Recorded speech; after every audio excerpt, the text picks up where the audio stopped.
Peter, thank you so very much for that very nice and friendly and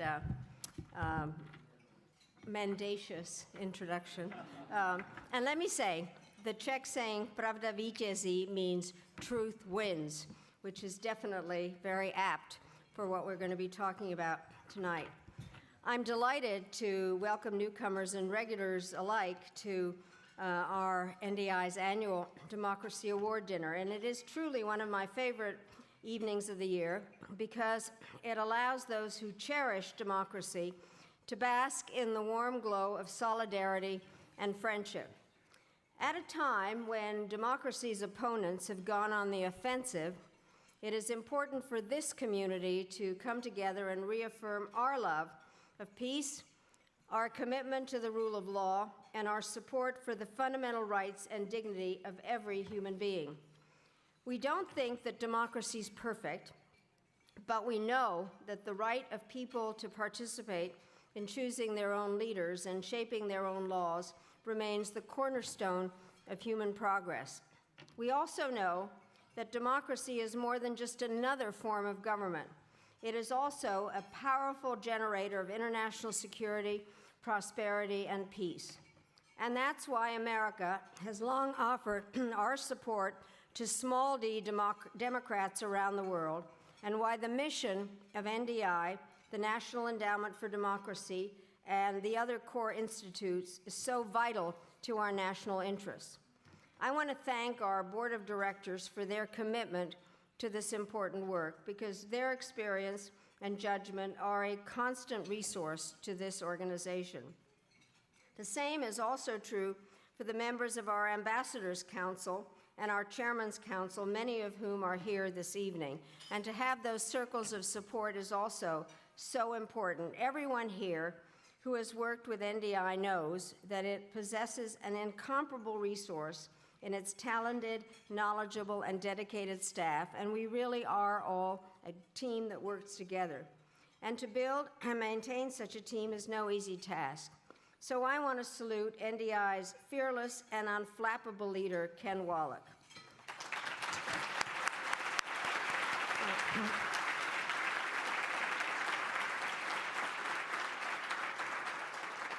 As many of you do know, Ken announced in September that he would retire after more than 30 years of service to NDI.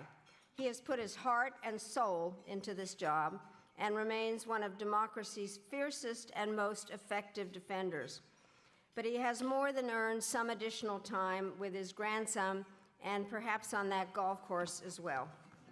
We're going to have an awful lot of opportunities in the months ahead to celebrate Ken, but in the meantime, please join me in applauding his incredible leadership of this organization.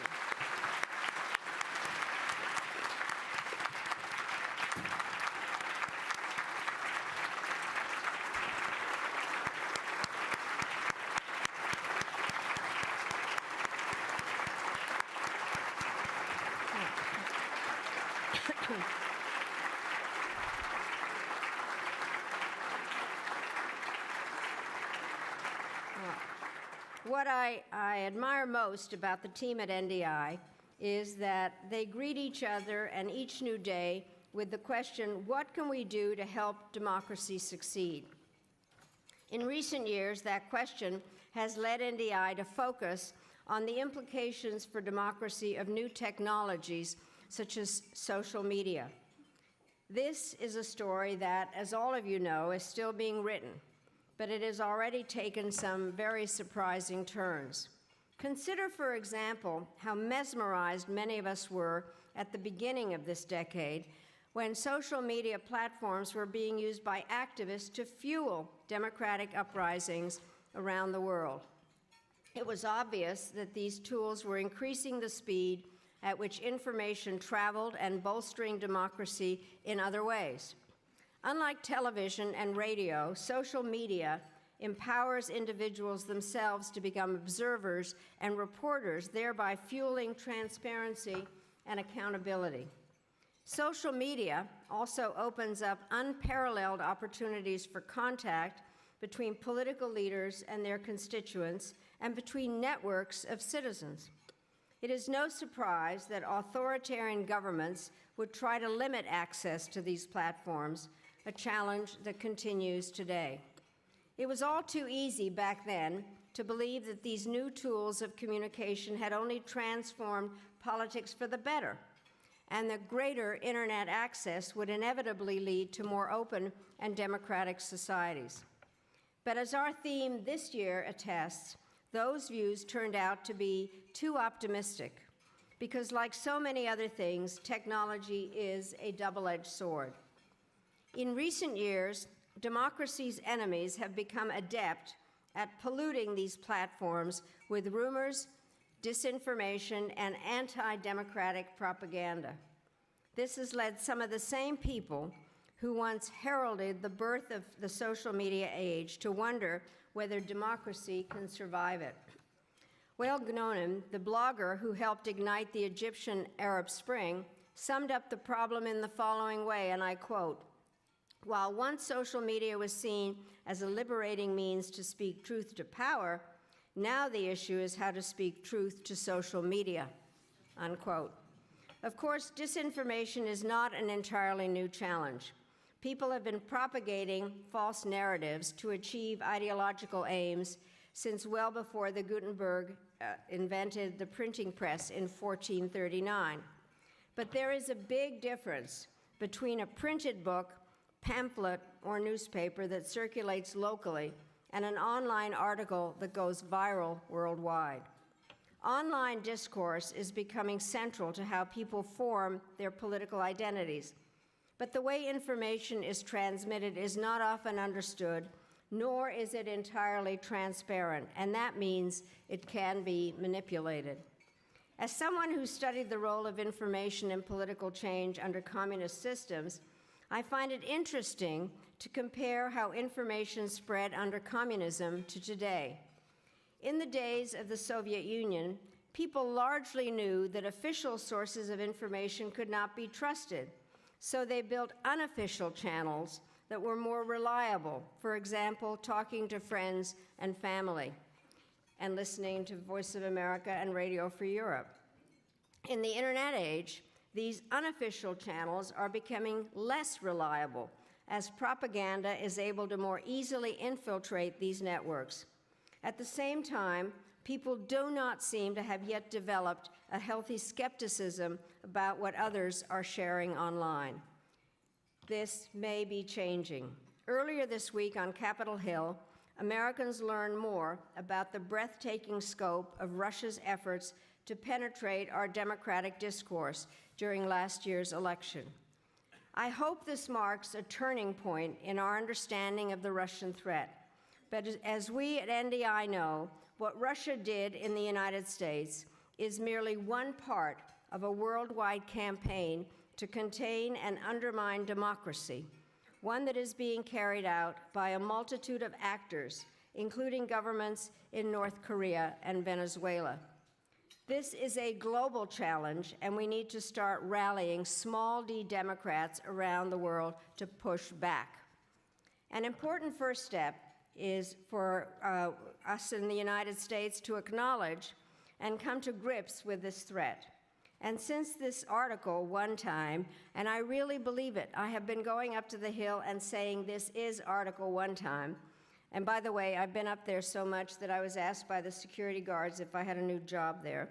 I want to commend the members of both parties in Congress, including Senator Murphy, who will speak to us later, for putting a spotlight on this issue.